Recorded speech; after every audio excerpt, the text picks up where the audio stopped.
Daerah 2024 kian panas. Di Pilkada Jakarta, setelah sempat santer wacana duet Anies Ahok, kini nama dua keponakan Presiden terpilih Prabowo Subianto digadang-gadang bakal diusung Partai Gerindra sebagai Jakarta 1. Bursa pemilihan kepala daerah 2024 kian panas.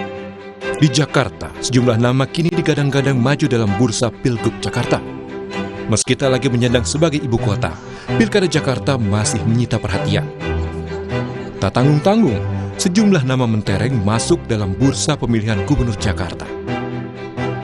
Di antaranya nama calon Presiden Pemilu 2024 yang juga mantan Gubernur DKI Jakarta Anies Baswedan. Kemudian ada nama mantan Gubernur Jakarta Basuki Cahayapurnama alias Ahok. Bahkan keduanya ramai diisukan bakal berduet di Jakarta.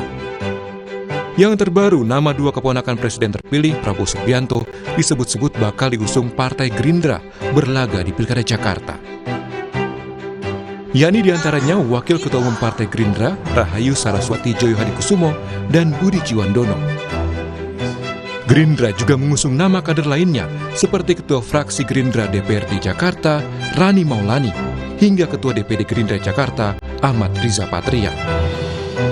Namun Wakil Ketua Umum Partai Gerindra Habibur Rahman bilang keputusan akan sepenuhnya di tangan Prabowo Subianto sebagai Ketua Umum. Ada usulan ya, beberapa nama, diantaranya ada nama Mbak Sarah, ada Bu Rani, ada Pak Budi Jiwandono ya. Tidak menutup kemungkinan nama yang akan dicalonkan dari Partai Gerindra di luar dari nama-nama yang diusulkan oleh DPD tersebut. Semua hak prerogatifnya ada di tangan Pak Prabowo Subianto.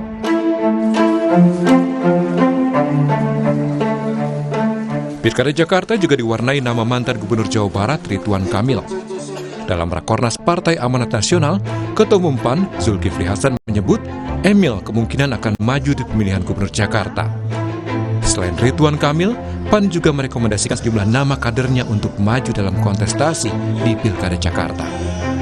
Di antaranya Sigit Purnomo atau Pasha Ungu, Eko Patrio, dan Zita Anjani. PAN hingga kini masih terus membangun komunikasi dengan partai lain untuk berkoalisi. Ya, DKI tentu kami ada calon Zita, ada Fasa, ya. Kalau Eko semua laris dia, Eko gitu. Tentu nanti berbicara dengan teman-teman partai lain. Kami kan 10 kursi, syaratnya itu 21 ya, 21 kursi. Tentu kita harus bicara dengan teman-teman partai lain. Kalau untuk di Jabar? Jabar? Pak Ridwan Kamil mungkin akan di Jakarta ya. Sementara itu, bursa pemilihan kepala daerah Jawa Tengah kini diramaikan dengan munculnya Bupati Kendal, Diko Ganindito, bersama selebritas Raffi Ahmad, yang sedang mengambil sesi foto di media sosial. Nama keduanya disebut-sebut akan masuk dalam bursa Pilgub Jawa Tengah. Dalam sesi foto, keduanya tampak melakukan salam komando menggunakan pakaian serasi bernuansa putih serta berpeci. Diko merupakan kader Partai Golkar, pernah disebut namanya oleh Ketua Umum Partai Golkar Erlangga Hartarto sebagai salah satu bakal calon potensial Gubernur Jawa Tengah yang akan diusung di Pilgub Jateng. Jawa Tengah belum, Jawa Timur Khofifah. Diko nggak diperhitungkan Pak Jawa Tengah? Diko Ganindito? Salah satu. Salah duanya nanti kita lihat.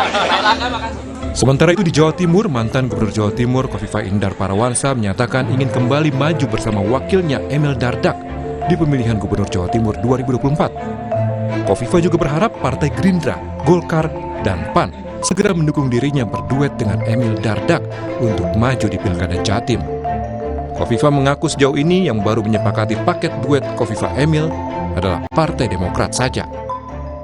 Terima kasih ya seluruh support dan komitmen dari PAN untuk memberikan Jawa Timur peluang bagi kami melanjutkan perjuangan di Jawa Timur pada kontestasi November yang akan datang. Dan saya merasa nyaman dan produktif bersama Mas Emil. Ya. Sederet nama beken mengaku siap maju jadi orang nomor 1 di sejumlah provinsi besar. Tak hanya elektabilitas, serta popularitas, kapabilitas juga dibutuhkan untuk menyelesaikan sejumlah pekerjaan rumah yang menanti di masing-masing provinsi. Tim Liputan, Kompas TV. Saudara Presiden terpilih Prabowo Subianto meminta pihak yang tak ingin bergabung jangan mengganggu pemerintahannya. PDI Perjuangan dan juga Partai Keadilan Sejahtera yang hingga